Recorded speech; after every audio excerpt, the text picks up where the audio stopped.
One thing that is very fun about being in Pittsburgh is your sort of singleness in fandom. The way that you love the Steelers, right? The way that you, yeah.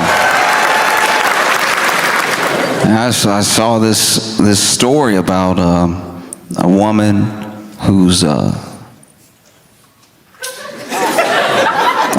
whose husband sadly passed, and to commemorate him, she kept his Steelers tattoo.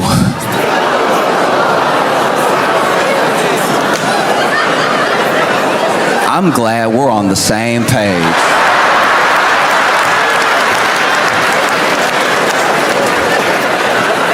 Because initially when I saw it, I was like,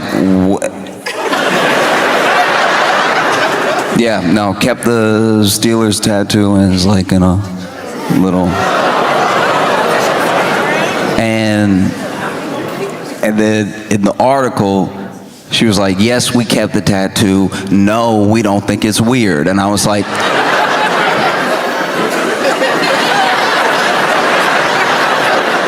I figured you didn't think it was weird.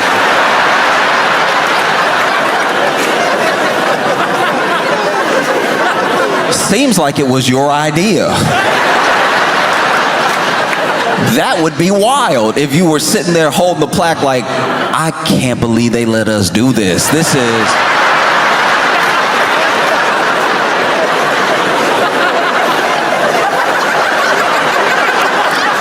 little odd, right?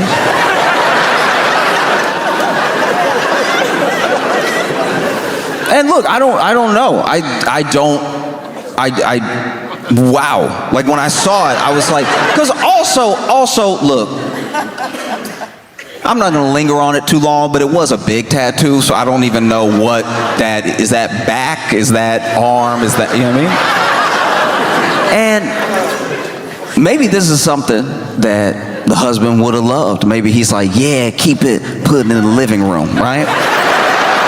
I don't know. I also don't know how hauntings work, but I imagine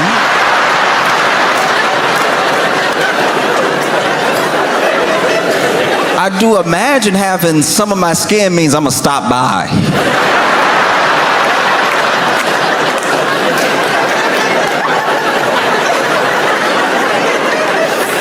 If anybody ever kept some of my neck, I think I'd be like, we have to have a discussion. Poltergeist or not, I'm coming over, we're talking about it. You know, you already have to be careful in people's houses because you never know who got the urn on the mantle or something like that. I don't know why they don't sell urns with like a lock on it. Every urn I've ever come across just been ready to be opened like a cup of sugar. We gotta start making urns harder to spill. You know what I mean?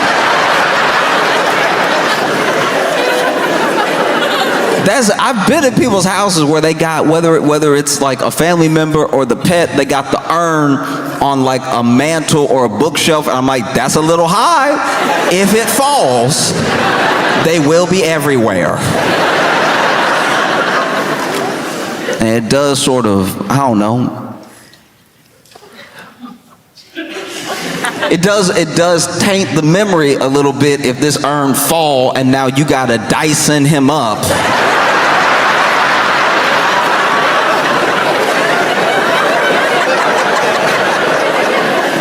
And then put him back in a new urn with whatever was on the carpet.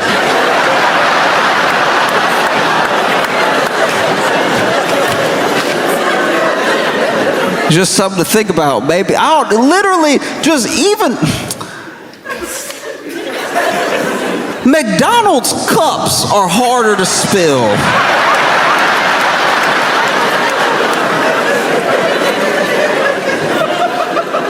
Just something with a twist lock, something. Because let's be honest, unless you spread in the ashes, you never need the ashes. You know?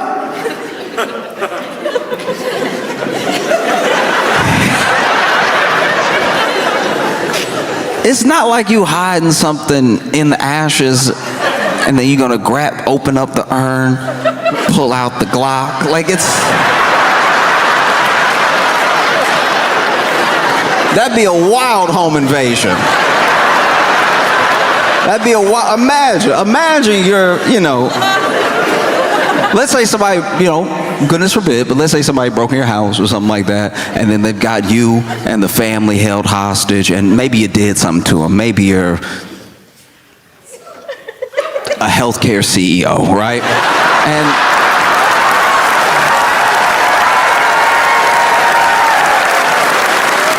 And so then they got you tied up with your family and everything, and it's like, look,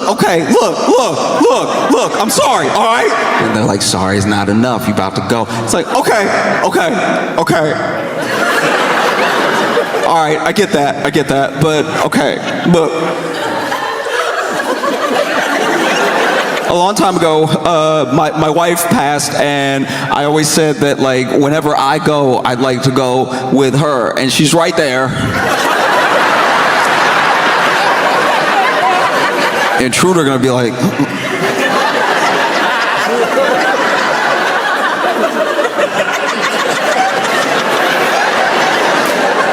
over there? Yeah, she's on the fourth shelf next to Great Expectations.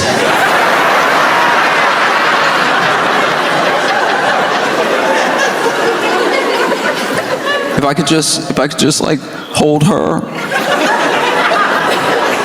I'll just, small kindness, let me hold her while you bow. The intruder's like, okay, go ahead. Go get her.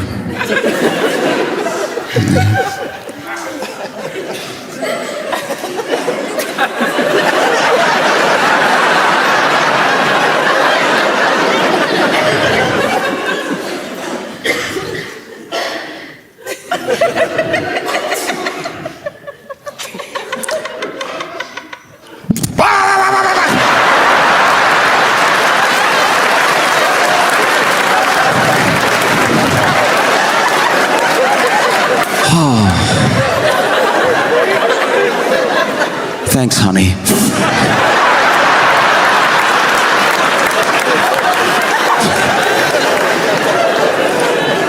No, it's wild. Because now that mantle it's like in a frame, and I guess they're gonna put it on the wall. That seemed just as precarious as any urn. Imagine you having a house party. And somebody bumped the frame, it fall. Now you getting yelled at. You knocked over daddy.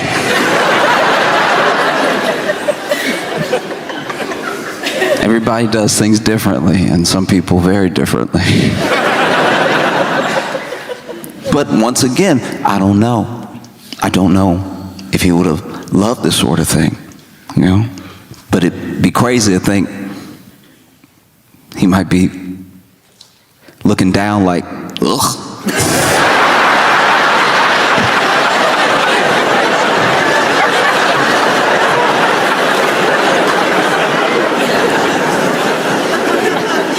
But in case he loves this sort of thing, and in case he can hear us on 3, I'd love all of you to join me in a Go Steelers. 1, 2, 3. Yeah.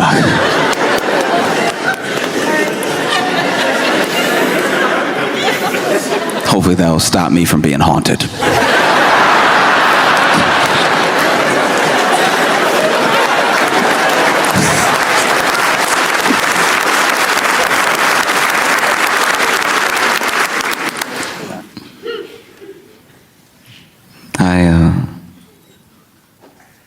In my life, I've had a lot of roommates, and it's funny because, like, I don't know. I've talked about this before, but like, roommates is like extra family because you're poor.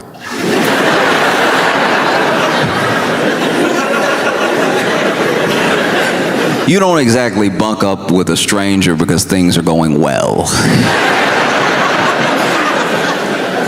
Every roommate I've ever had has been out of necessity.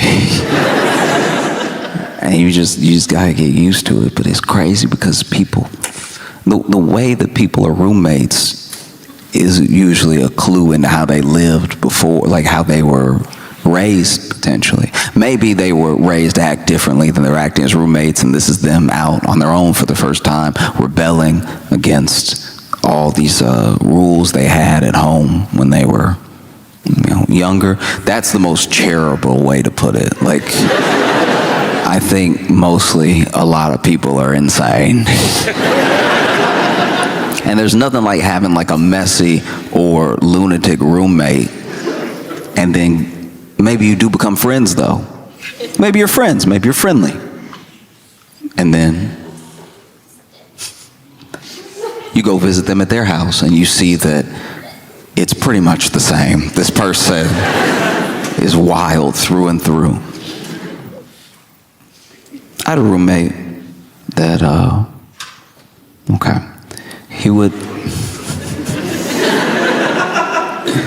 there would be some nights where he would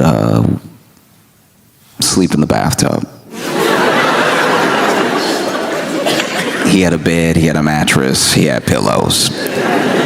But he said he would sleep in the bathtub because it felt more normal to him when he would wake up from a night terror.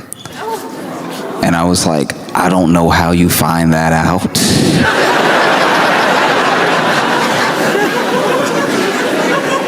That means this man had night terrors and tried every room before he went tub.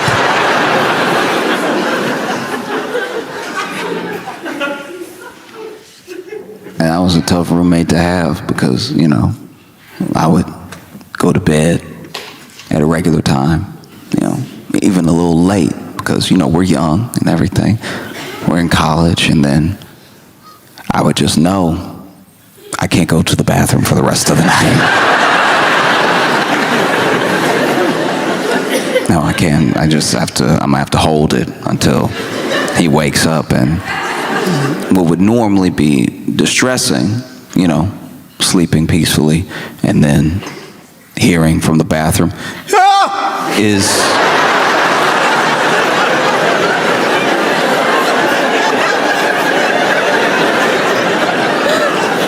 only made a relief, because then I know, okay, he's up, I can go.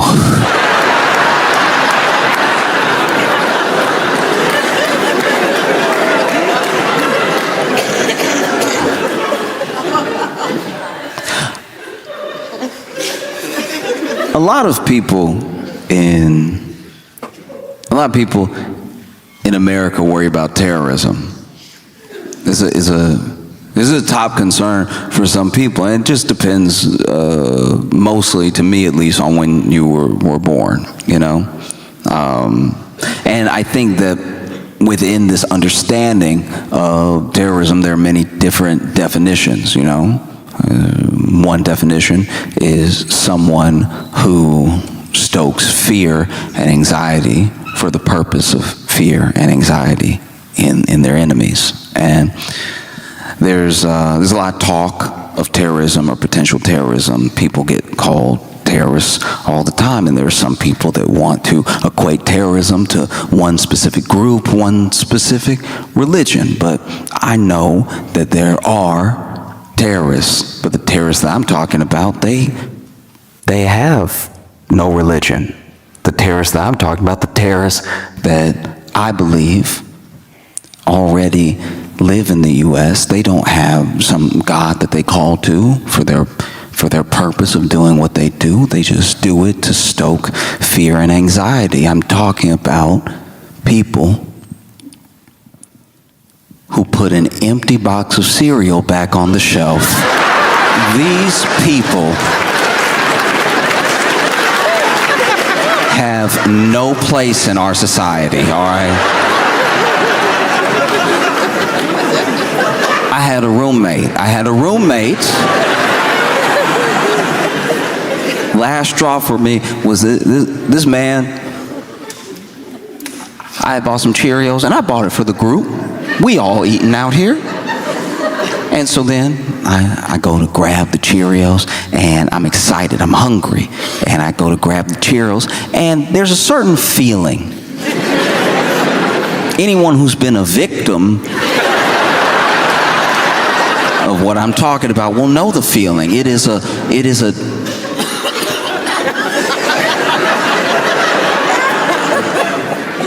weightlessness of despair.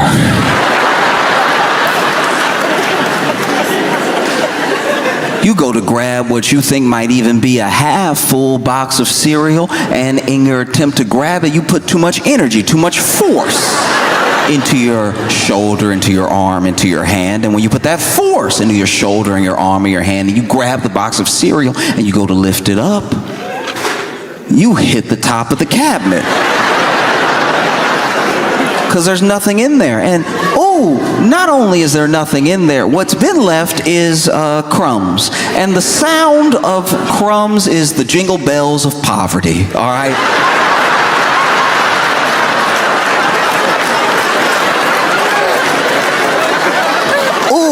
I've never felt poorer than when I hear crumbs. Hearing crumbs is right out of Oliver Twist. Crumbs is what Charles Dickens wrote all his best work to.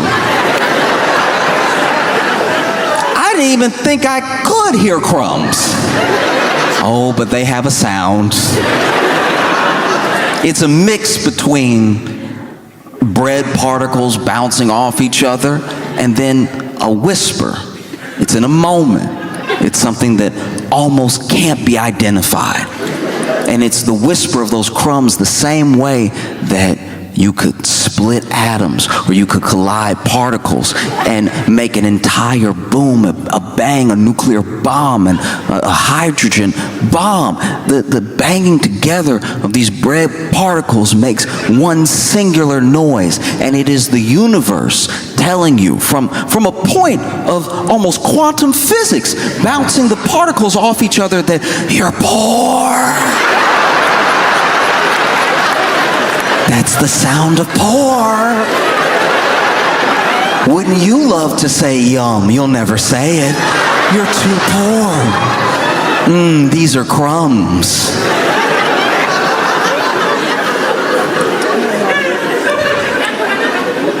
If you've ever in your life, out of necessity, not out of deliciousness, had to pour crumbs into your mouth,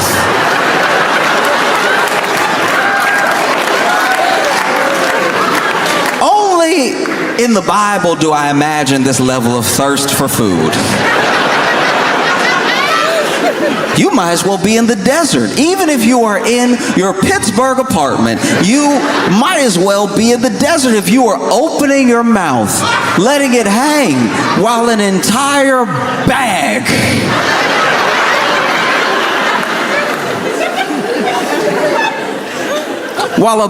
of crumbs slides and floats to your mouth. Because the crumbs that are sliding into your mouth from this bag, they have no Christianity. These crumbs are there to embarrass you. They're there to make you look and feel poor while you pour them into your mouth. Maybe that's where we get the word poor from, and maybe that's where we get the other word poor from, because you have to pour these into your mouth while you feel like the poorest person that has ever lived. And the bag is stiff because it's that hard semi-soft plastic that they only make cereal bags out of. And because of that, it's got a lot of ridges. It's got a lot of things that the crumbs can slide and get caught up on, you know? It's a lot like when you try to get water to a new place and the water is working its way through the canyon, but it doesn't know where to go yet. It's being pushed by the other water, and this gravity that's pulling down the crumbs to your mouth has the crumbs rushing at you from all angles. Even when you try to pinch the bag, you try to pinch the bag to give yourself some dignity. You try to pinch it and straighten it up to make a funnel for your mouth, because this is all you have. Crumbs is all you have. Crumbs is your life. And so you make it as straight as possible. You slide it down. Only when you are making a paper plane do you have this level of intent as you straighten something out. You straighten it out as much as possible, and then you dip it into your mouth, and still the ridges find a way. Because the devil is busy. Oh, the devil is hard at work trying to make you look and feel poor, even if you're alone in the room. You pour the crumbs, they're rushing from all angles, skiing down the plastic to your mouth. But then something happens. You don't know if it's in the middle of the bag or it's at the very edge, because some bags, depending on what cereal you get, have smooth tops and some have ridged tops, okay? That's going to be important, because if it's a smooth top, the crumbs will slide out. If there's ridges right at the top, that means that the crumbs have one last giddy up before they get to your mouth. And so then not only do they giddy up, but you are looking for the food. You'd at least like to see what you're eating. And so you're looking down the bag, and the crumbs are like, we can go anywhere. We could go in your mouth, we could go up your nose, but we love to go in your eyes. And so then you're standing there with crumbs in your mouth and in your eyes and down your face and down your shirt, because as soon as they got in your eyes, they stung, because crumbs are sharp. You might as well juggle knives over your open eyes. You know what that feels like? To be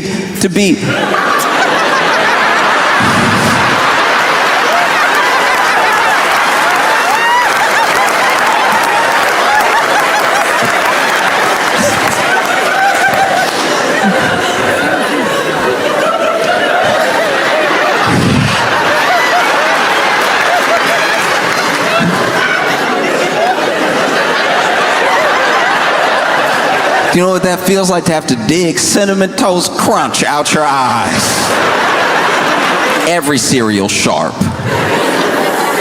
Every cereal is sharp. And so I remember I was a victim of terrorism.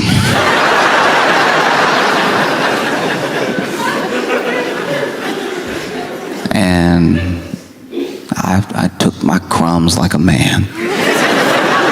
But then I confronted my roommate. I said, hey.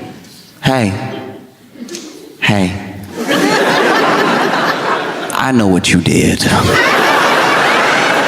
You know what you did. I don't know why you did it. I feel like I've been very respectful. I feel like we have a good rapport. I don't know why you would engage in such a vicious attack against my Saturday.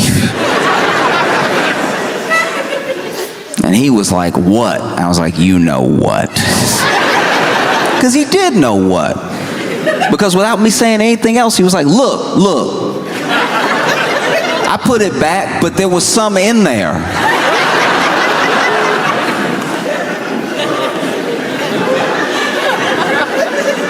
And I said, some crumbs?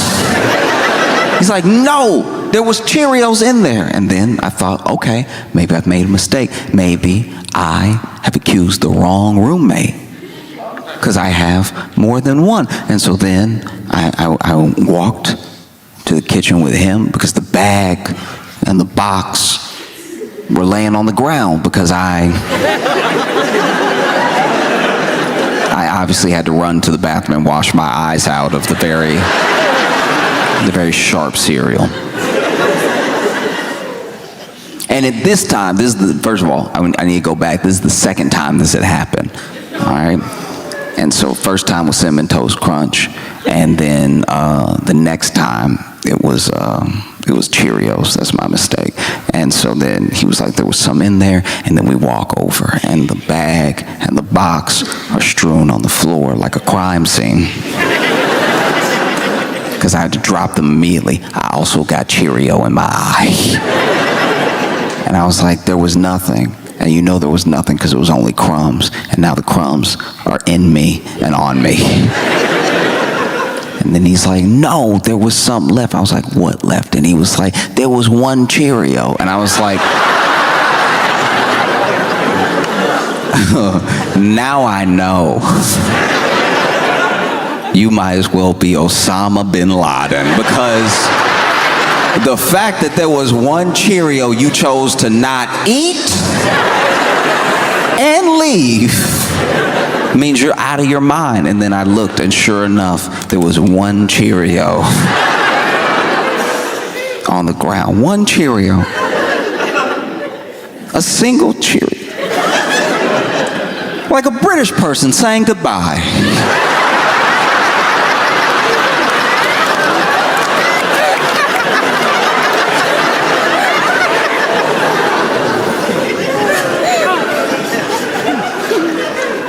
Obviously, I didn't kill him. I'm here with you now, but I thought about it. I struggled a lot, growing up, even into like early adulthood, with opinion of myself, with like body image and everything. It's very difficult sometimes for any young person to believe, if they don't already believe, that they are lovable or that they are good in just the way that they are. Basically, that they are enough. You're still working on yourself. There's still things you want to do with your life. You got your whole life ahead of you, but there's nothing extra you have to do to be worth anything, And it's a hard thing to convince someone of who doesn't believe it. I wish more people believed it. If you saw yourself the way that the people that love you see you, what a beautiful world that would be,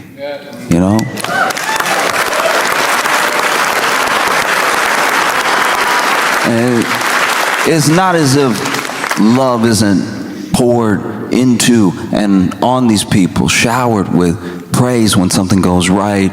Not everyone gets it, but even for the people that do, they still struggle with body image, they still struggle with confidence. And then for the people who should have people that they look up to, maybe not giving them any of that, either being indifferent to them or actively hurting their confidence. Sometimes even when you have those positive forces in your life, you still don't accept it in a way that would help boost your confidence. You're like, she loves me, but that's like my mom. She biased.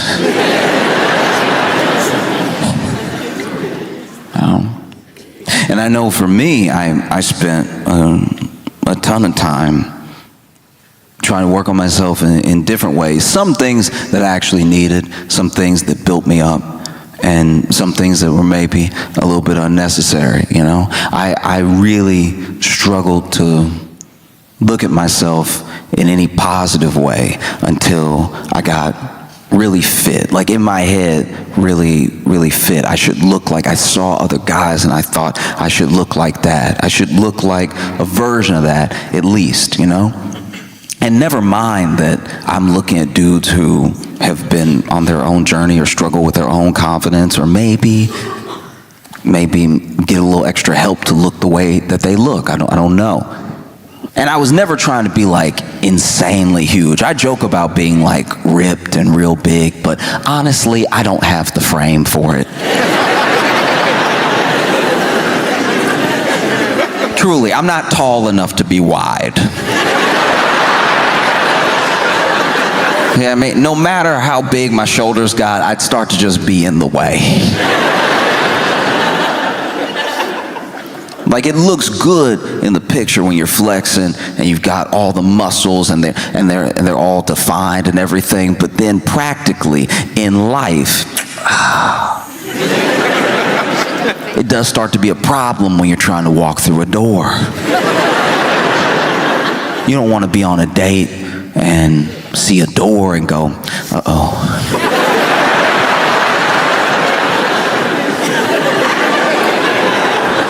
How do we handle this? You know, because the shoulders, the hips, they're all wide and muscular, but that door frame, oof, making all of them standard. I can't believe they're doing this. And then you're holding hands, you get to the door, and you're like, you first. You look like you being a gentleman, you know. Please go ahead. And then she walks through the door with ease, and you now have to figure something out. You're standing on the opposite side of the door, and you're like, oh, okay.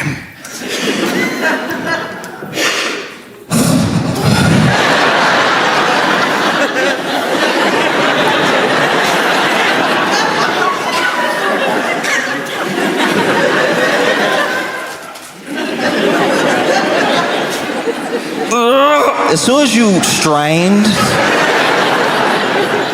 you let her know this isn't going to be the life for her.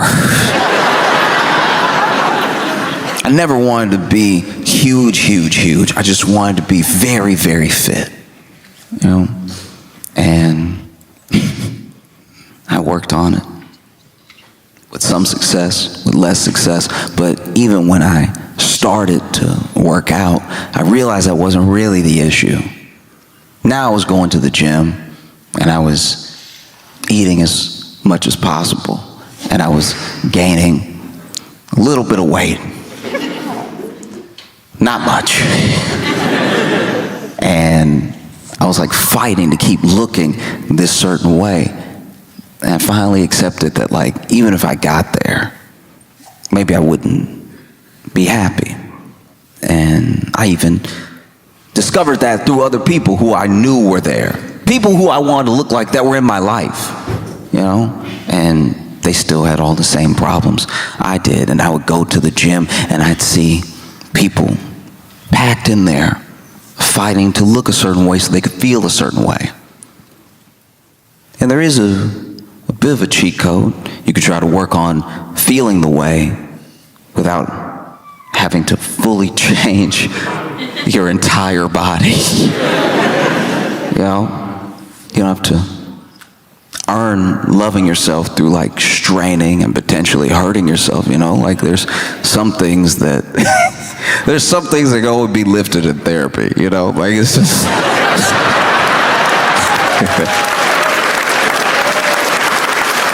and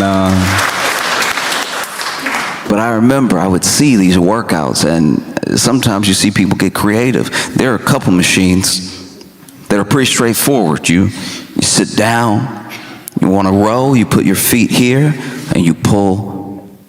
And that's the exercise right here. This is just what you do, and you do it for your back. You know, you work a little biceps in there too, and maybe if you're trying to work more of the back, you can lean forward a little, lean back a little with the pull, you know. I saw a guy sit down like normal and then put his feet in.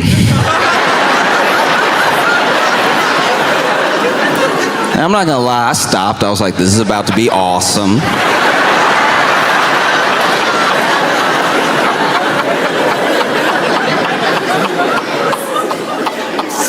And this man, I don't know what muscle it works out. It seems like it just ruins your joints, but he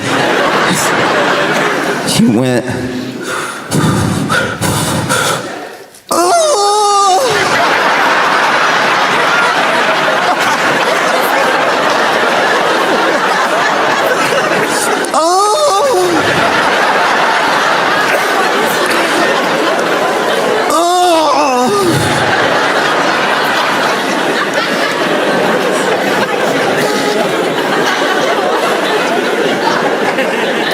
Just make sure it's clear.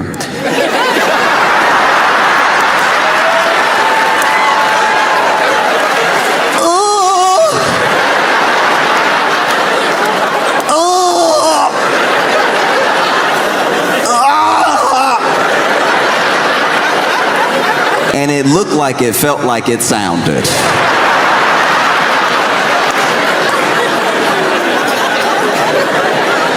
This man did 8 sets of 10.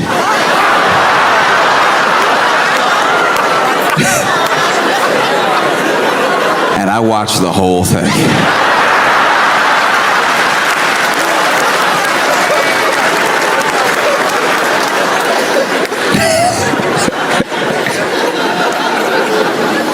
Oh, there was even a time where I went to the gym and, you know, I was working out my legs differently. You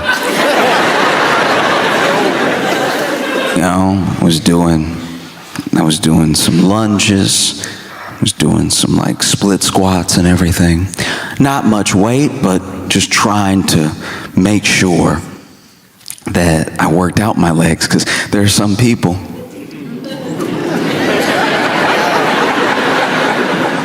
that in all that self-consciousness and all of that wanting to build up for yourself, your body and your image, they still only work on the glamour muscles. They forget the base, they forget their core sometimes, and they definitely forget their legs. And we've been told since we were children that the legs are important. We've been told in many different ways. We've been told by PE teachers. We've been told by coaches. We've been told by parents. We've been told by cartoons. There's an entire cartoon dedicated to people who skip leg day. Johnny Bravo was trying to warn us for our entire childhood how important leg day is. That's not a structure you want. You don't want to have more hair than... So I was working out my legs, and so I'm packed into this gym with a bunch of other people, which is, look, it's very frustrating because this gym was unfortunately affordable. So a lot of people were in there, you know, and I was one of them, and I was hopeful. You know, sometimes they sell memberships all year and they're counting on people not to go. The way the gym structures are built out, it's so that you get all of these people here, but they're signed up, they don't actually show up. And so a gym is able to run fairly efficiently as long as like 1/10 of the people who are members show up at a time. If everybody showed up that was a member of the gym, if everybody started to really decide to work on themselves, it would look a lot like TSA.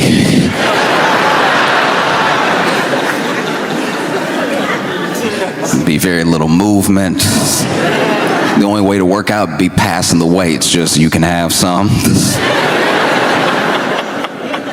And while I was in the gym, packed in there with everybody else, there was a fire alarm that went off and some smoke that we saw.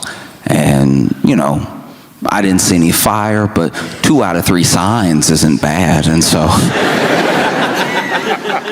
there were only 2 exits, which in retrospect was a horrible thing. Like you could only get out through the elevator, which you're not going to take during a fire, or the stairs. And so people started clamoring for the stairs, and this is where the real fitness test began. Because there were some people that were out in a flash, but then there were other people who had been working out, so they used all their fire running strength on the treadmill. So now they see that the fire alarm is going off and there's smoke, and they hop off the treadmill and they're like, oh no.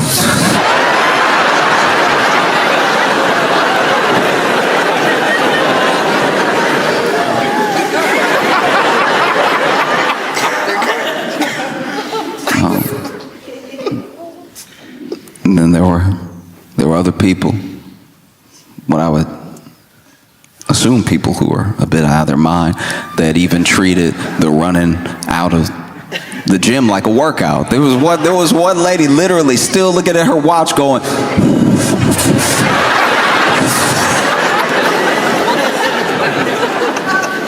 and then there was me, who had been doing leg day.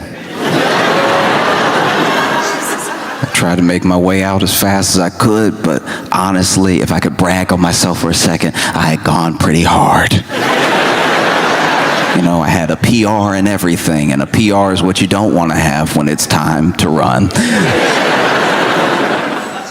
Because I put the weight down, I saw everybody running out, and I made my way for the exit, and I could not stop jiggling. Like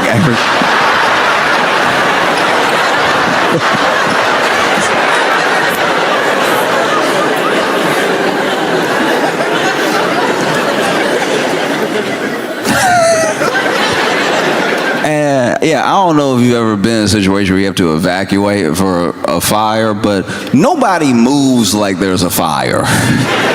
Even as you're going downstairs to like get out of the building that has smoke in it that is like clearly, at least seemingly on fire, you still get people that do that thing that people do when they get to the top of the stairs, where now that they're clear, they just enjoy their day. If you've ever been in a walkway, there are people who can't wait. At the beginning of the stairs, they can't wait to get up there. And then as soon as they get up there, as soon as they are past the last step, they're like, oh, yeah. As if there's not a ton of people behind them. And so I'm noticing as I'm shaking and jiggling down the steps, how slow people are going down the steps. And so people do start to scream like, hey, hurry, move it, you know, fire.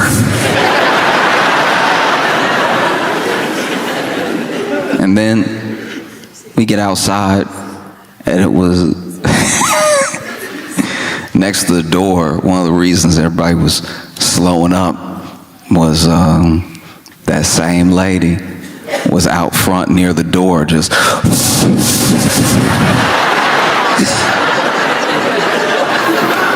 like next to the door, just run. Like run, like you still got the rest of the world to run. What are you waiting for? If you're waiting for your gym buddy, you left him. You left him to die.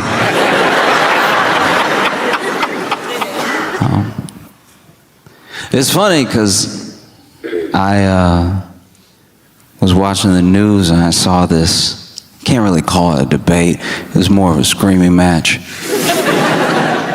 But it was on CNN. And on CNN, okay. Found the one person that works at CNN. That's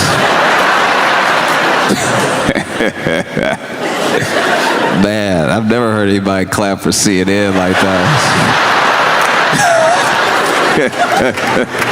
Yeah.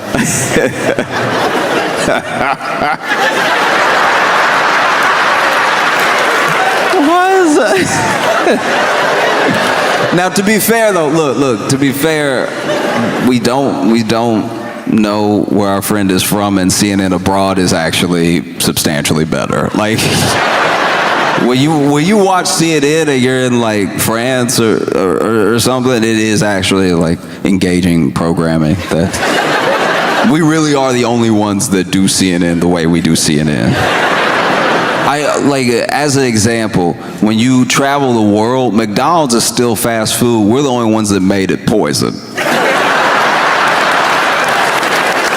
You know,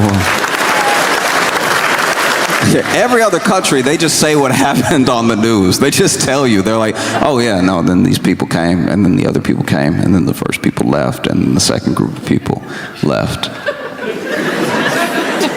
It's really mostly in the US where you watch news and it's like chaos in the streets.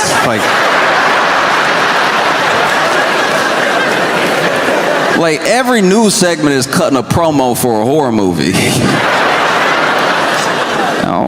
I was watching CNN and I saw where Jillian Michaels was on there in a debate that she seemed to have started, and they were talking about changes to the Smithsonian and how art and culture shifts between who has the power to dictate how the exhibits are written, who the exhibits are of, and everything. And Jillian Michaels was like, it's so unfair that slavery in this country only gets blamed on one race.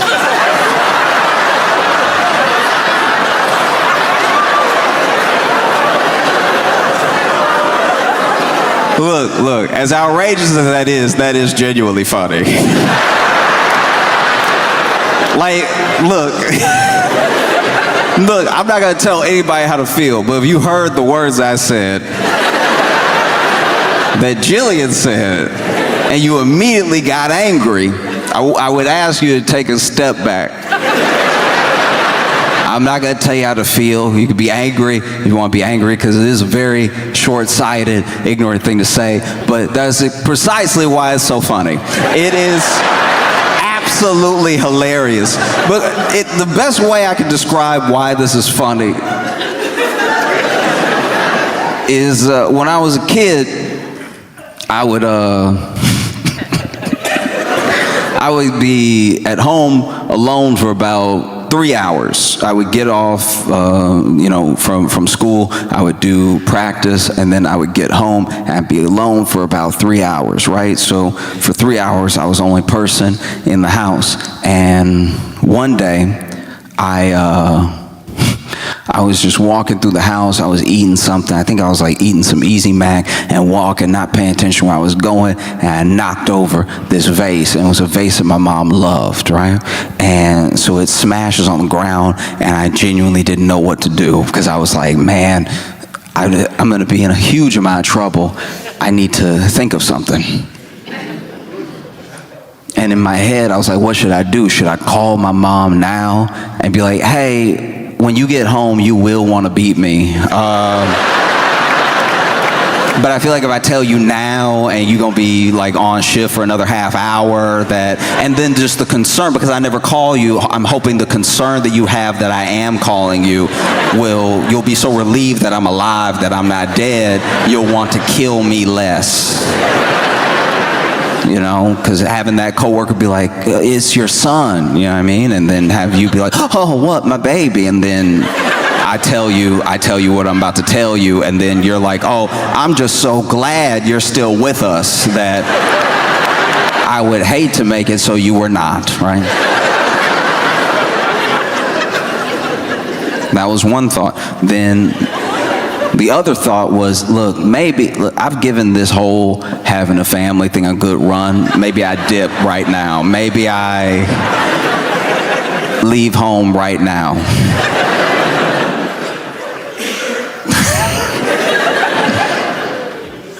And then the third thing, which is what I did do, was nothing. I went to my room and played some video games for what felt like might be the last time in a long time.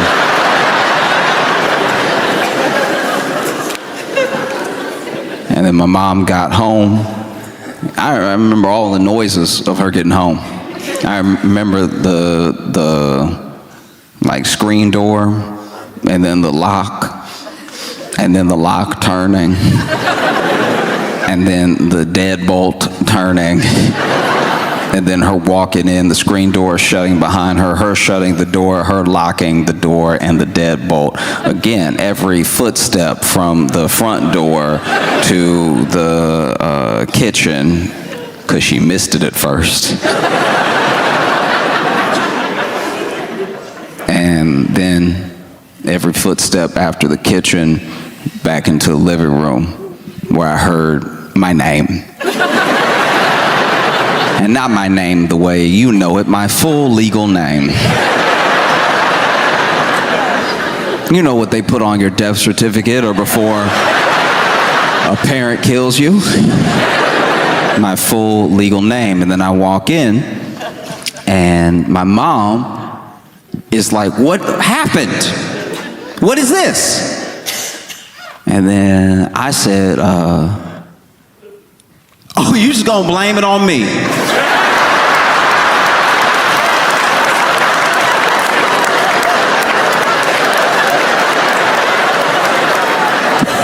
Wow. Maybe I was in there playing video games the entire time. Maybe somebody broke it, and left. Maybe I'm lucky to be alive right now. You're just gonna immediately blame me because I was the only one here. You're just gonna blame me because it looks like it was me. And that's kind of what Jillian Michaels was doing with the whole, like,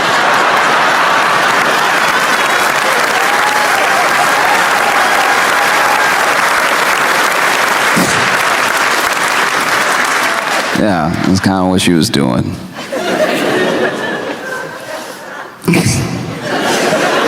Can't believe you would just blame it on one race of people.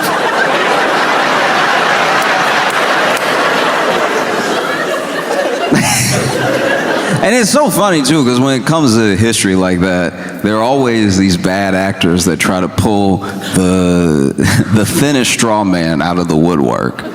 You know, there'll always be that person. There was a guy, I don't actually remember his name, and this is before slavery in the U.S. was more based on race and before more people were shipped to the U.S. There was a dude that I've read about that apparently was of African descent, and he came over and he had about 2 or 3 slaves, and one of those slaves was seemingly of the Caucasian persuasion. And whether this thing is true or a myth, I've heard it my entire life when referencing slavery, that there was one black guy who had a white slave. And I'm like, look, even if that's true, that's not what it's known for.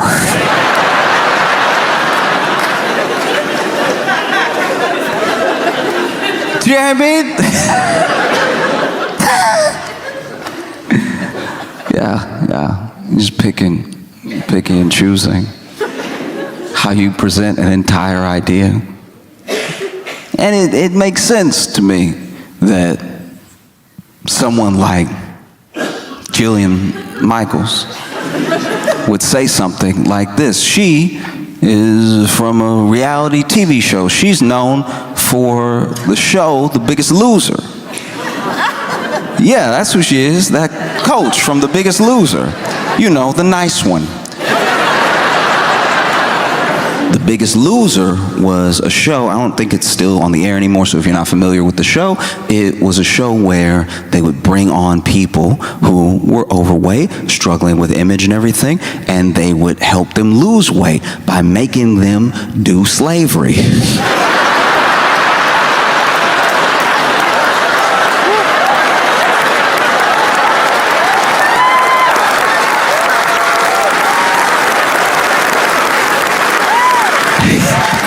My most recent obsession is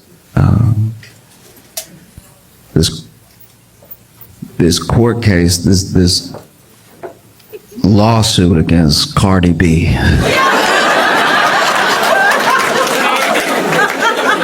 All right. If you're not familiar with Cardi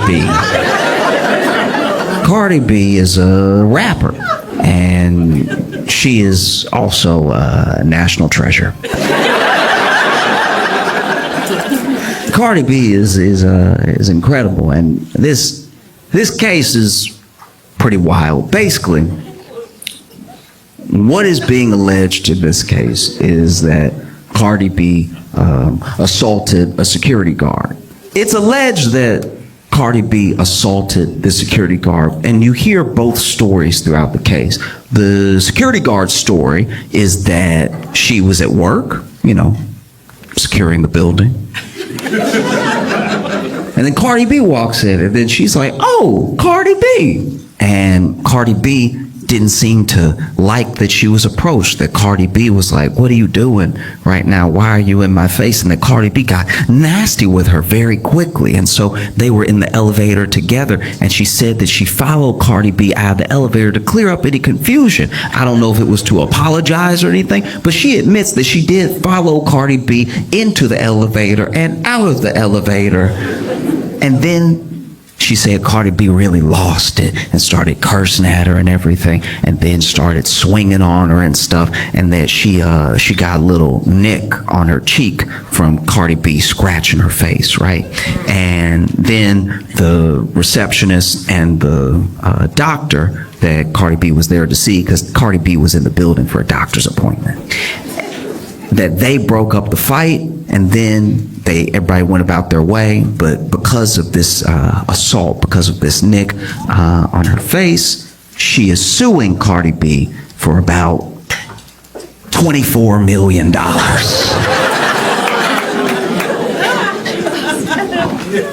I'll tell you right now,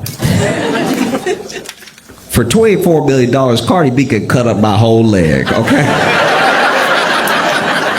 If Cardi B chopped up my leg and gave it back to me in a bucket, I would be like, you'll be hearing from my lawyer.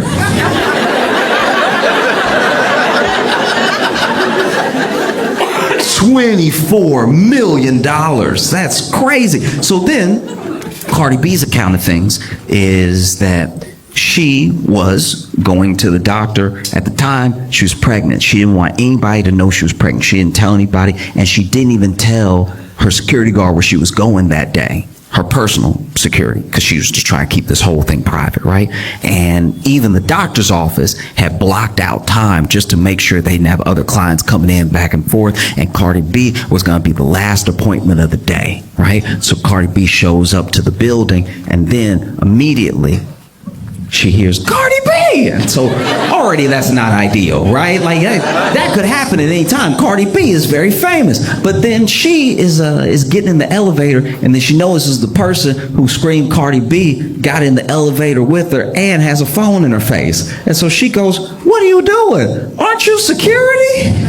Because she had security on her. And then she's talking to her while she's in the elevator, and then she exits the elevator, and she said she can still feel this person behind her. So then she turns around, she's like, "Hey, what are you doing? Why are you recording me? You gotta get out of my face. I'm trying to go to the doctor." And then that's when the person who was recording her, the security guard, got real angry and was like, "I could do what I want. It's my phone. This is my building," which is a misunderstanding of what security is.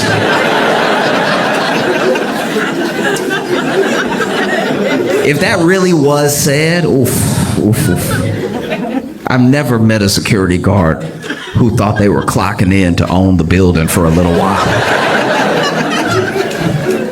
But then they got into what Cardi B says was only a verbal altercation. There was the receptionist and the doctor that came into, I guess, the hallway to break things up, but she said, "I didn't touch her, she didn't touch me," so I didn't really think of it again, because if you don't know Cardi B, you should at least know that she's used to verbal altercations.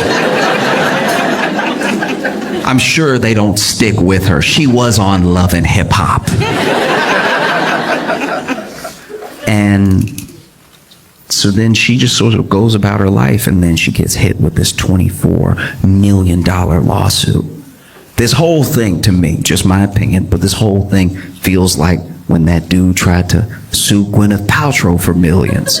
Remember that dude, Gwyneth Paltrow, if you weren't familiar with this, basically Gwyneth Paltrow went skiing one time, and then this other dude went skiing, and I don't know exactly how it went down, but I guess they bumped into each other at some point, and then the guy got up and he was like, "Wow, you're Gwyneth Paltrow."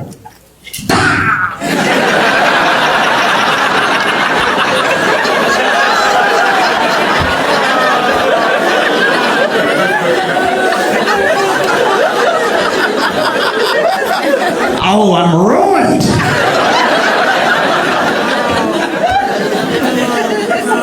No, because this is the thing. Coming after Cardi B seems like kind of easy in a lawsuit like this, just because she was on shows like Love and Hip Hop. And in Love and Hip Hop, there's a lot of this. In Love and Hip Hop, whether you're watching Atlanta, Hollywood, New York, there's a lot of almost fights. You know what I mean? Usually it is stirred up by the producers. They get everybody nice and drunk, and then they're like, hey, you won't believe what she said. And then they always believe what she said.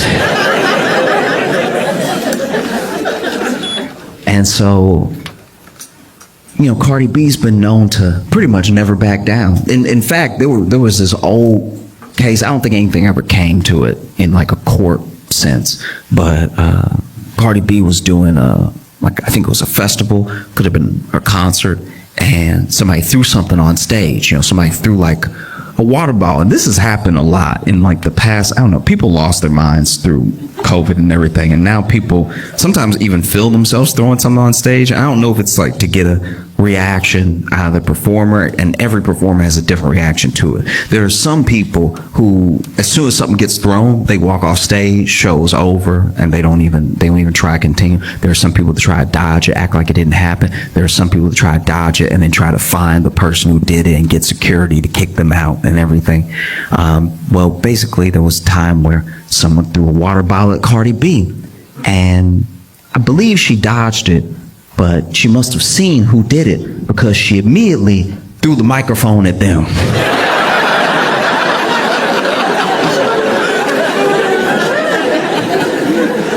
They probably thought Cardi B was gonna be some easy pickings. They were like, I'll throw my water bottle now. She's clearly unarmed. And can I just say, throwing a microphone at somebody is one of the funniest projectiles to throw. Because it's the only one where you get to hear their reaction to something being thrown at them in real time. Imagine Cardi B throw a microphone right back at them, and they're like, oh, is that a...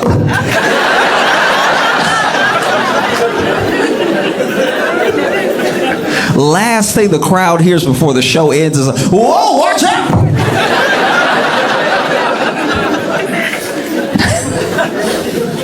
Even better if they turned around, they threw the water bottle, they're like, I think I got it!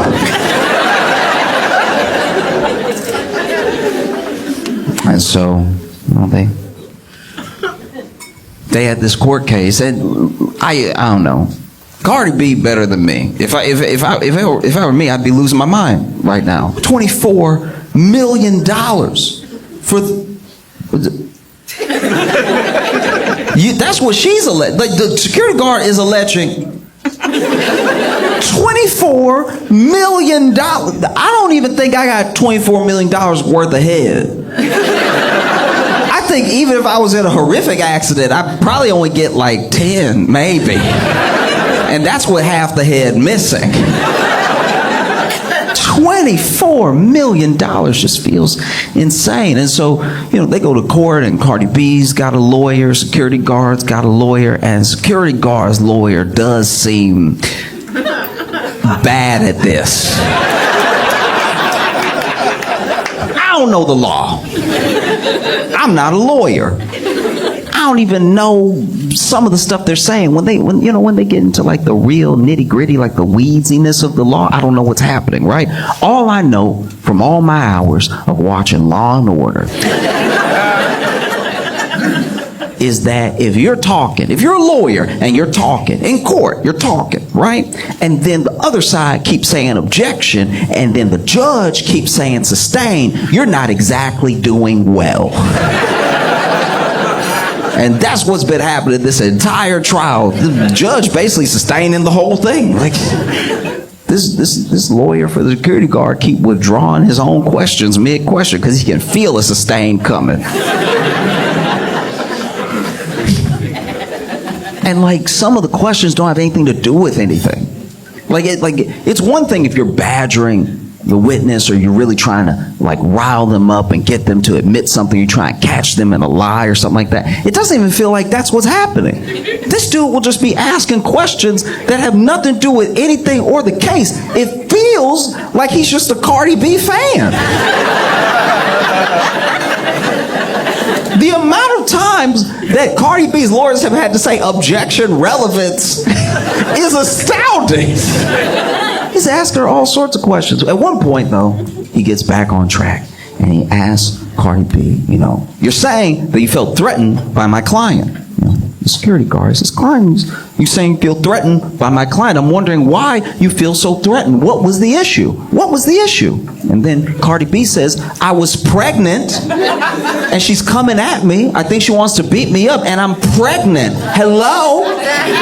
Hello?" And then he goes, "Hello, hello."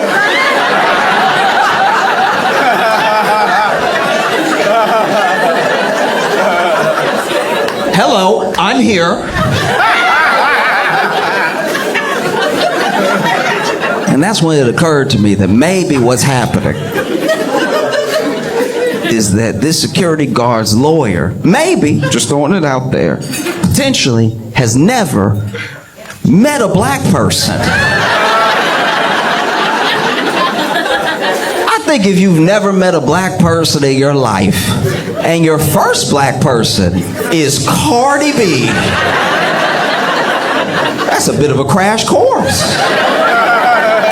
That would be like if I never met a white person in my life. Never met a white person, never talked to a white person, didn't even see one in a movie. Never met a white person. Then my first white person ever was Bill Nye the Science Guy.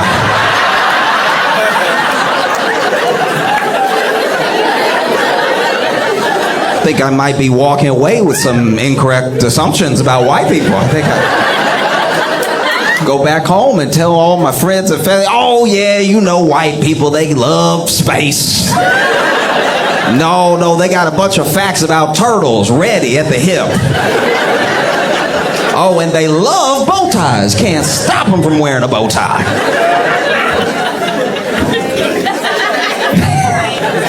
The only time I've seen something like this exact moment, this type of thing, this like misunderstanding in that way, was on a TV show called To Catch a Predator. Okay, I don't know if you remember To Catch a Predator, but in case you never watched it, this was some insane reality TV. Basically, To Catch a Predator, they did just that. They would lure and then trap predators online who thought they were talking to underage kids, right? And they would have all these long conversations with them, and then they try to meet up with them. But when they tried to meet up with them, they would go to like the Sting house, right? And at this house, they would show up thinking they're meeting this underage person. Turns out they're meeting Chris Hansen. If you don't know Chris Hansen, you don't know Dateline. All you need to know about Chris Hansen was he was the To Catch a Predator. Oh, you would hate to see Chris Hansen coming if you were a predator.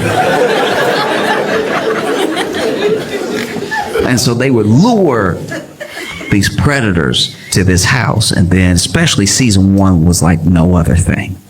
Season 1, when people didn't know what was happening, that was some of the wildest television I've ever seen. Because they didn't know who Chris Hansen was, all of them. Some of them did, right? But most of them did not. And so they'd show up to this house thinking that they're going to meet this underage kid, and they might even call out a name or something. Then Chris Hansen would walk in. Chris Hansen walk in holding some papers and everything. Now, because they don't know who Chris Hansen is, they think maybe this is the person's dad or something. So they immediately feel caught, but they don't know how caught they are. Right? So then Chris Hansen would walk in and be like, "Hi, how's it going?" And then he'd tell them to sit down, and they always sat down. Chris Hansen would sit them down, and then he'd ask them what they were doing here. And they'd try to come up with some sort of lie on the fly or something. And then he would ask them how they know this underage kid, and they'd try to come up with some lie on the fly, something like that. And then Chris Hansen would be like, "Oh, that's interesting because I have the transcripts of your conversation." And no matter what color they were, you watch the color leave their face. And then Chris Hansen would ask them what they meant by certain things in the transcript of the messages and stuff, and these people would just sink. They were just terrified, devastated, right? And then Chris Hansen would be like, okay, all right, you've answered all my questions. You can go. And even the predator would be like, what? Really? Like, yeah, you can go. You can go. And they'd be like, oh, okay. I mean, I thought my life was ruined or something. All right. And then they would get ready to walk out. And when they walked out, they were immediately tackled by the local police department. And not just tackled, like properly football tackled. This would have been unnecessary roughness in the NFL.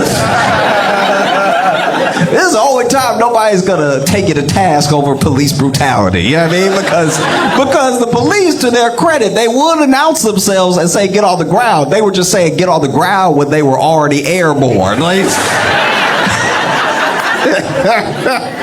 Police would be in the air, legs up. Get on the ground! It's like, you know your shoulder about to be in his neck.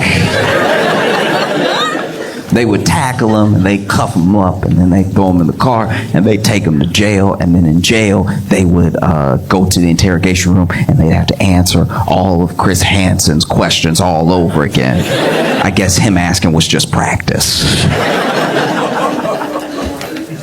And there was this one time where this guy comes in, and I don't remember what season it was, but this guy had a very interesting aesthetic. Like he was white, but he had a very like Vanilla Ice vibe to him. You know what I mean? And so he walked in, but when he walked in, he was like.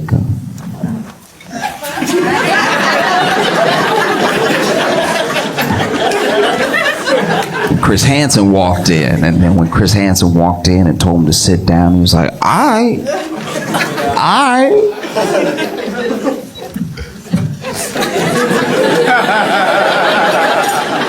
And then Chris Hansen does the thing that he does, asks him why he's there, asks him why he's been talking to this underage kid and everything. And then a thing I forgot to mention before that also happened in all the episodes was when Chris Hansen finally announced himself, where he was like, I'm Chris Hansen with NBC's To Catch a Predator. Cameras would come out from all these different rooms, right? And it was always, without fail, too many cameras. It was always a number of cameras where I'm like, there's no way all those cameras on. There would be people with cameras in the hallway because they couldn't get in the kitchen, just lifting the camera up. Be way too many cameras. And so then the cameras roll in once Chris Hansen announces himself, and then this guy sitting there pulls down his cap a little bit and says to Chris Hansen and all of the cameramen, I'm not really trying to be on TV, you feel me?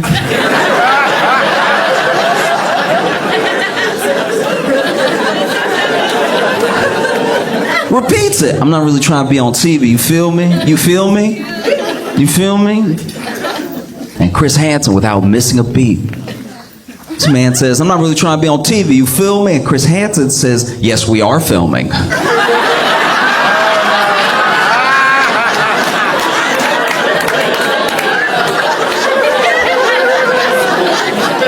And I haven't seen such a misunderstanding until the security guard's lawyer says to Cardi B, hello? Yeah, I'm here.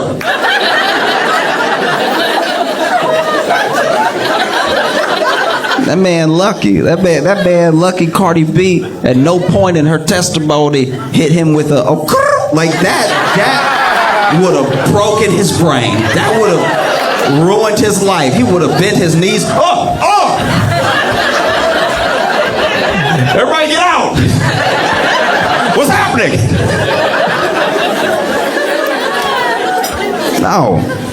Because once again, this dude is wild. This dude is asking her questions about things that have nothing to do with anything. At one point, I think he's really in his head. He's having his like Perry Mason runaway jury moment. Like he's doing something right out of Law and Order in his head, because he gets his planted stance. He starts going in on Cardi B, and he says, today versus yesterday, all right? Yesterday, you had short black hair.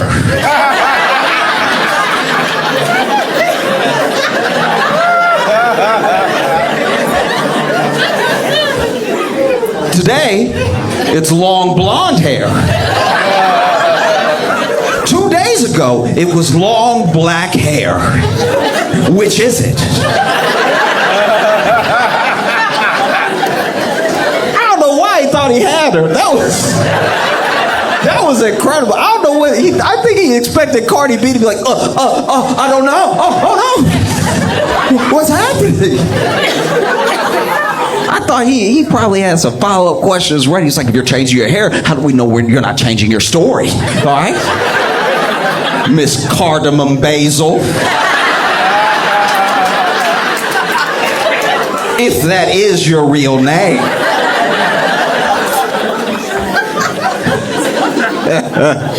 And Cardi B just laughed it off. She was like, they're wigs. Like, what do you want me to do?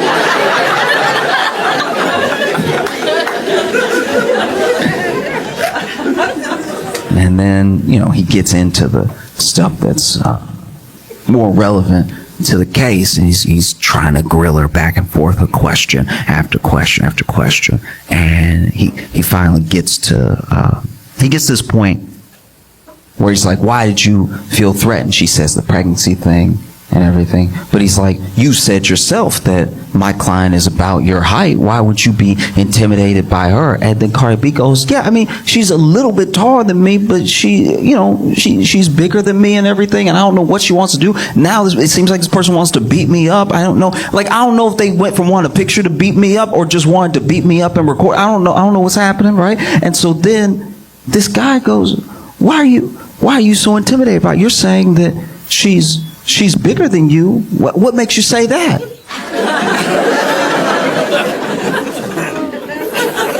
And then Cardi B goes,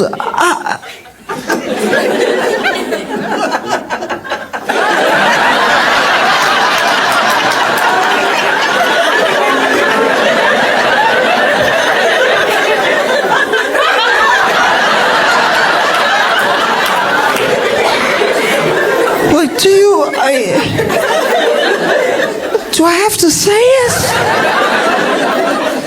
No. And then he's like, are you calling my client fat? Are you calling my client fat? All right? Did you call her fat that day? In fact, you called her fat that day, didn't you? And then Cardi B is like, no, I was only calling her the B word. Like, it was really just that. I didn't really have time for anything else, Sort of said that over and over again. Didn't really get to work in any other details. And this lawyer, I don't know, like, it's like now what we're getting into is stuff that I guess isn't nice, but I don't know how it helps his case, because then he just keeps egging it on. He's like, but you said that, and you said other things, didn't you? You said other things. And then Cardi B, to her credit, it starts admitting everything that she said, right? She starts just repeating verbatim in court. She just cursing in court openly, just non-stop cursing in court, right? And he's like, is that what you said? Say exactly what you said. I mean, she's right here, right now. Say it again. Say it to her face. Say it again. And then even Cardi B is like, what is happening? Like, you want me to curse her out again? Like, is this one like a freebie or something? Like, I can't tell what's happening. He's like, no, you were so threatened. You were so completely threatened by my client. What makes you so threatened? And then she's like, well, at the time I was pregnant and I was 130 pounds. All right, and then she was like twice my size. You know what I mean? And then once again, he gets on the same thing. He's like, "Are you calling my client fat?" And she's like, "No, I'm not saying." She just,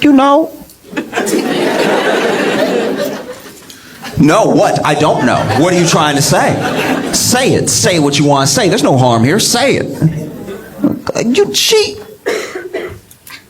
She's security heavy.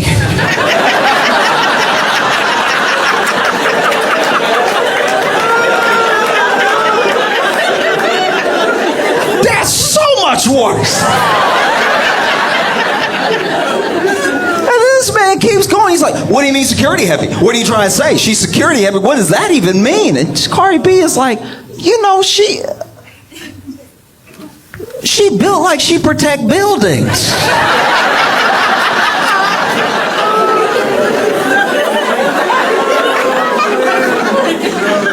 If it were me and I was Cardi B, I'd probably be sitting there furious. Cardi B better than me, you know?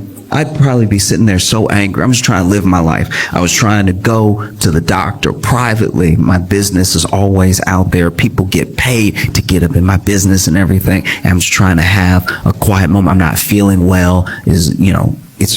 I believe it was her first child and everything. No one knows that she's pregnant. And then this whole thing blows up. And then she gets sued for $24 million. And, you know, she's better than me. I'd be sitting there furious at that lawyer. You know? And if I was a security guard sitting there watching this happen, I'd be furious at that lawyer. What are you doing? You're just getting me roasted in open court. This doesn't feel like it's getting me any closer to $24 million.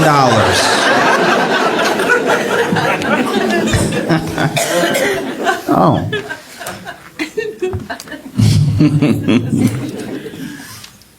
Because I'm not going to sit here and act like I'm better than anybody, okay? If times get tough, if things get rough for me, I run into George Clooney. It's just me and George Clooney in the hallway. I know I haven't been able to pay my rent or anything. Is his word against mine? I'm gonna see George Clooney. I'm gonna put my hand on the ground. I'm just gonna.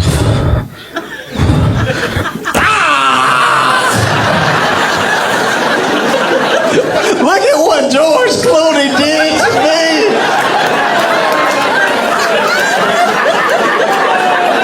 Why would Ocean's 11's George Clooney do this? I thought he was a good man. I can't believe that Ocean 12's own George Clooney would step on my hand like this. What's that you say? He still owns the tequila company?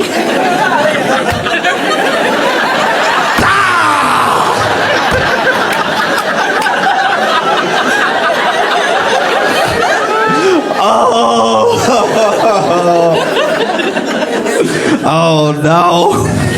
Who would have thought Ocean's 13 George Clooney would be capable of something like this?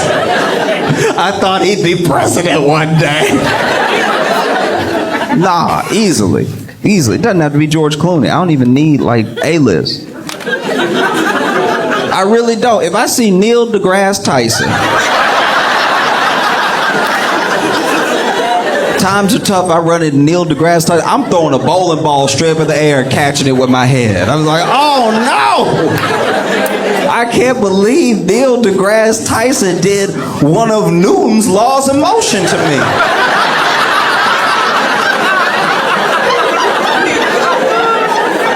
I think it was the first one. No. Doesn't have any popular person will do, you know. If I see William H. Macy, I'm gonna run into a wall like that dude from the show Fargo. I'm gonna run right into. If I ever meet William H. Macy, he better pray we outside. Because if she's trying to get money out of Cardi B, you know, this is not the way. She over here admitting that she only got nicked. Just a little. That quick. That. And she said that she had to have 2 plastic surgeries. Even brought the plastic surgeon to court, and the plastic surgeon came into court with a picture, right?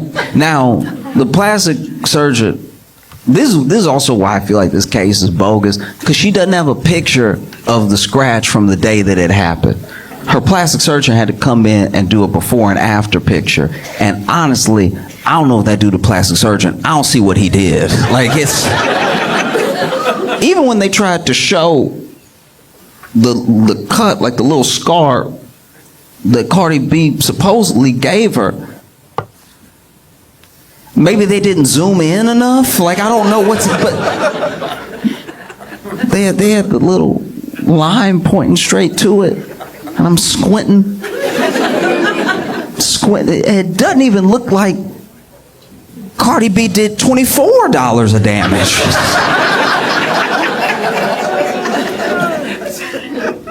Oh, you try and get money out of Cardi B, this is not the way to do it.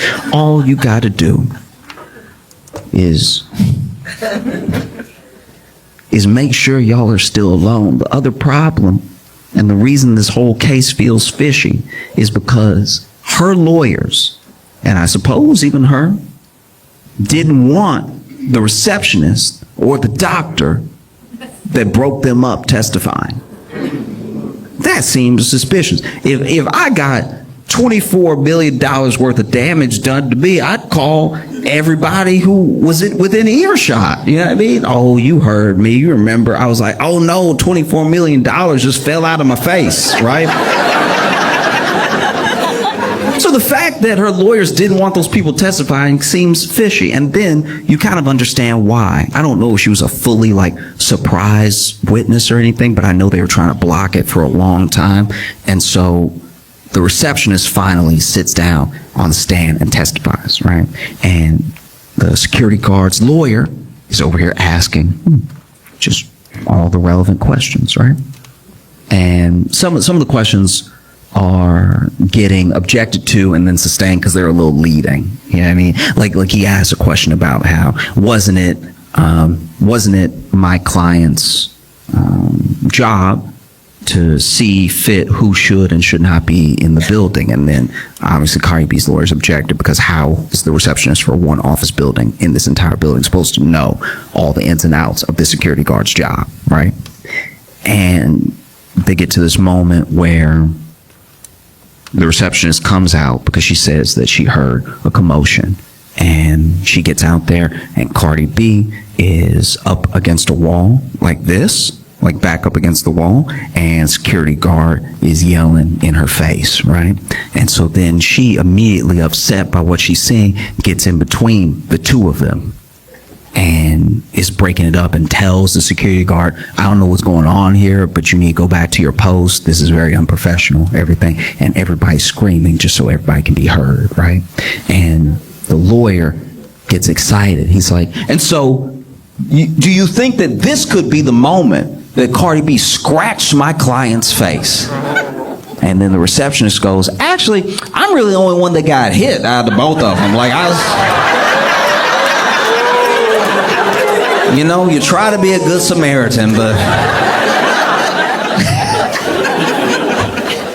And not only does she say that she's like the only one that got hit between them, but she got a scratch on her face, a scratch that bled, and a scratch on her face that bled that came from the security guard. You can tell the lawyer's out here panicking. He's...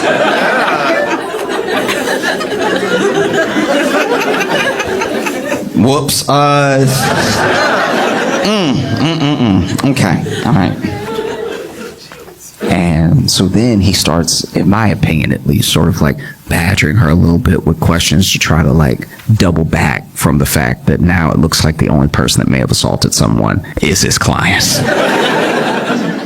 And so he then says, he's like, yes, but you also weren't there the entire time, so you didn't witness the entire altercation. Maybe Cardi B spit on my client before you got there. Maybe she scratched her face before you got there, but you got there and you broke it up and you say that you didn't see anything. But maybe something happened before you got there. You don't know. You don't know. And then the receptionist was like, yeah, I guess I didn't know what it was like to be there till I was there. Yes, I suppose.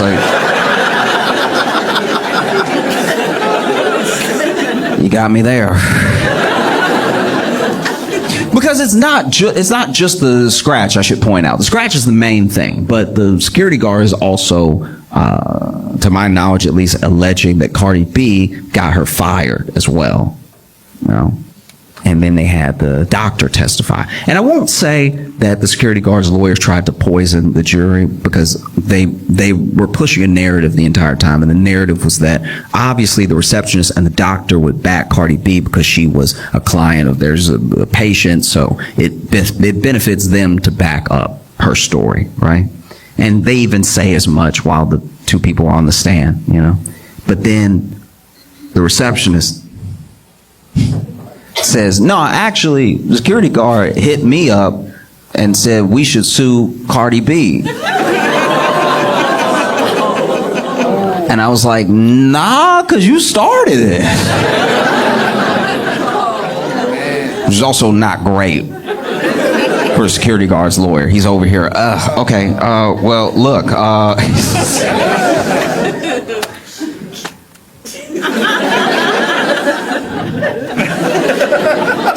nothing further.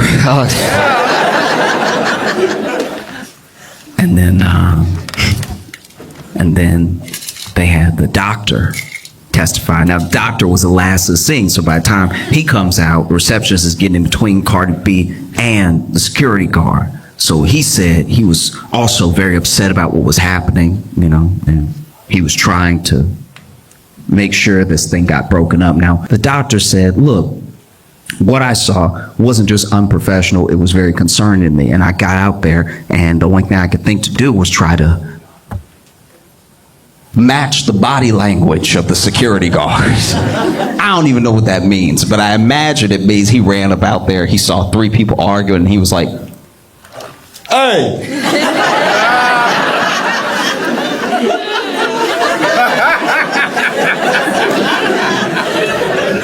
Cut that out!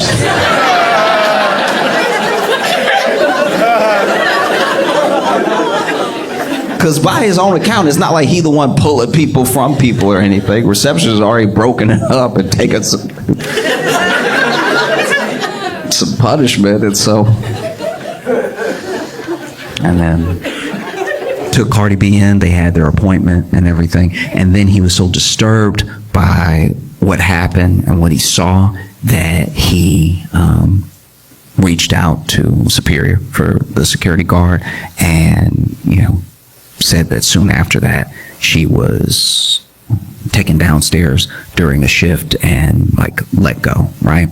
And that also doesn't look great for her case, because she alleges that Cardi B got her fired, and now this dude in open court was like, no, it was me. It was me. It was me 100%. And I guess I'm just coming from a place of like,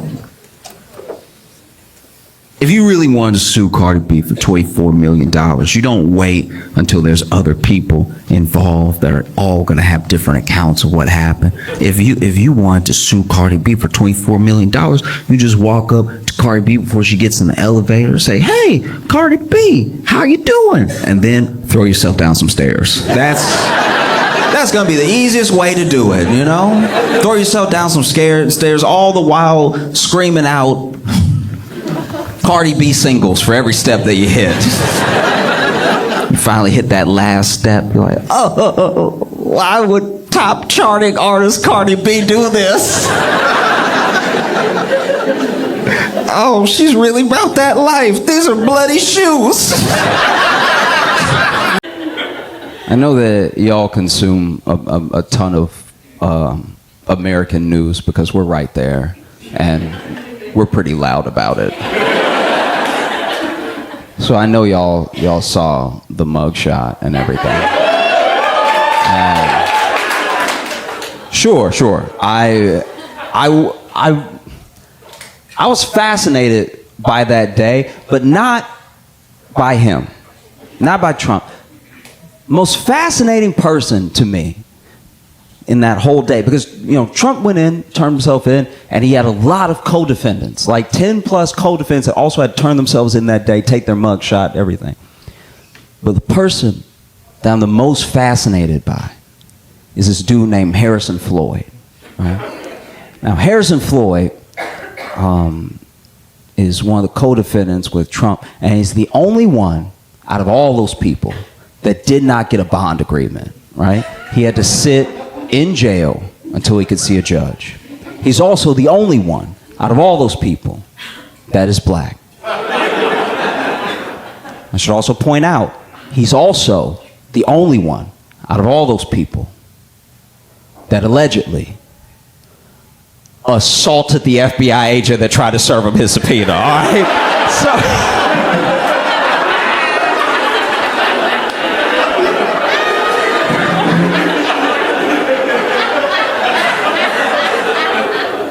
So basically, this dude had to sit in jail because he tried to fight mail, okay?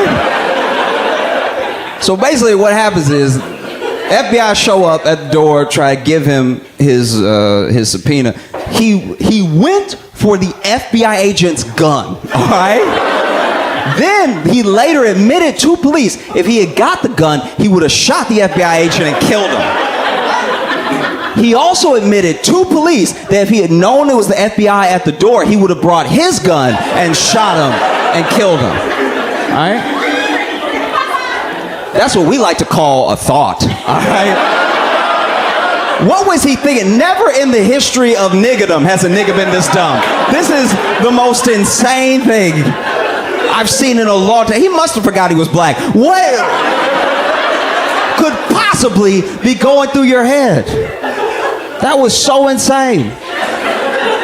It was so crazy. It even made me feel bad for Trump for a second. Because how does he not have one single normal black fan?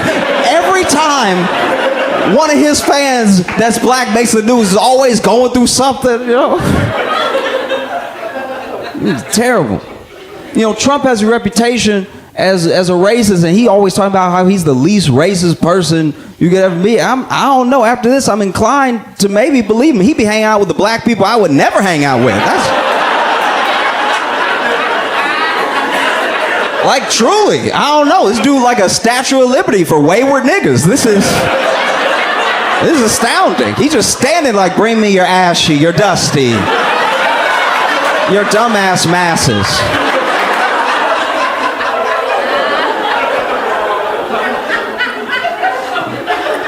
The story was so crazy, I'm not gonna lie, I even felt bad for FBI agent. I never thought I'd say that in my life. I even felt bad for the FBI agent, because if somebody goes for your gun for a split second, you gotta think they're going for your dick. You gotta be like,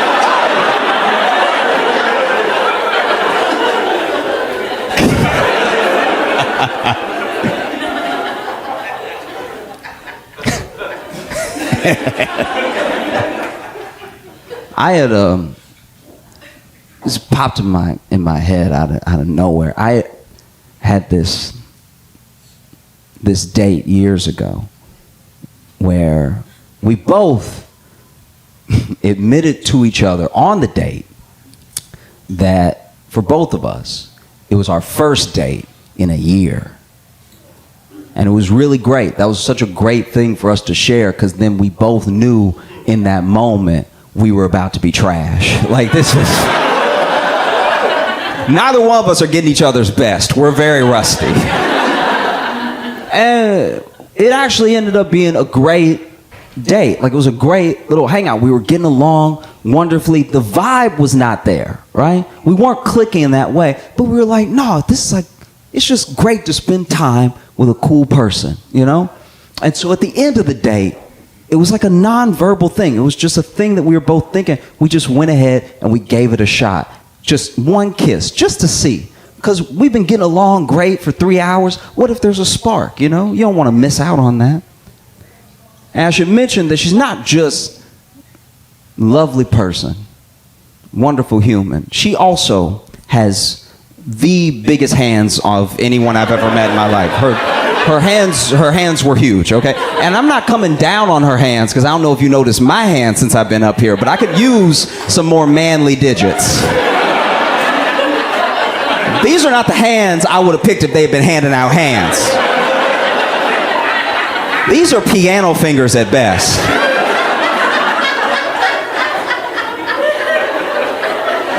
I was jealous of her hands the whole day. We went to an arcade and we were playing whack-a-mole and she was using the mallet and her hands.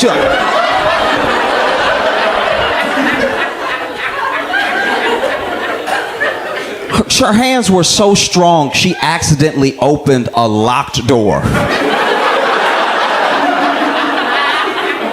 Bathroom door was locked. Somebody was in there. She didn't know. She just twisted it. And we all heard the pop. It was a pop because she broke the lock. She has a locksmith right here. They just popped right and opened it. Oh, I'm sorry. You know what I mean? Spent the whole day jealous of those hands. And so we went to kiss, right? And as we went to kiss, I felt something. I felt something up.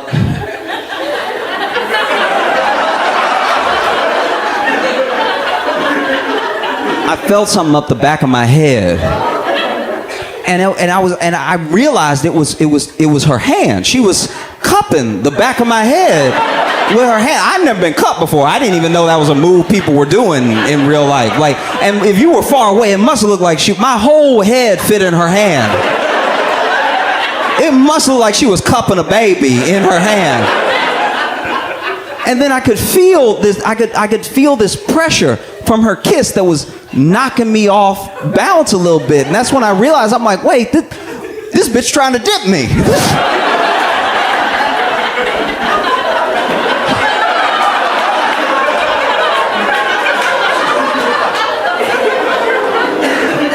I started fighting the dip. I was like, you ain't gonna dip me.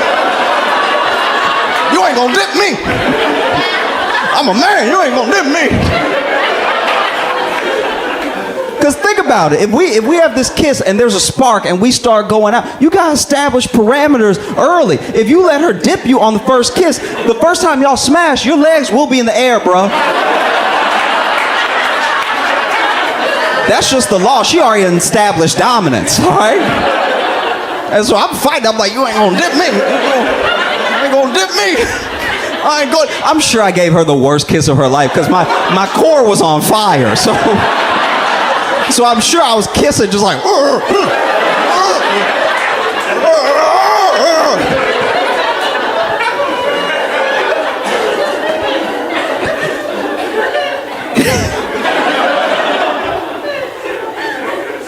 I don't know. In those moments of the kiss could have been more than like 8 seconds, but a lot was going on. You know what I mean? And like, I don't know. In that kiss, I kind of felt, at least what I imagined, like I almost feel like I felt like a woman for a second, because I was like, you know what I mean? Because I was like safe but in danger. You know what I mean?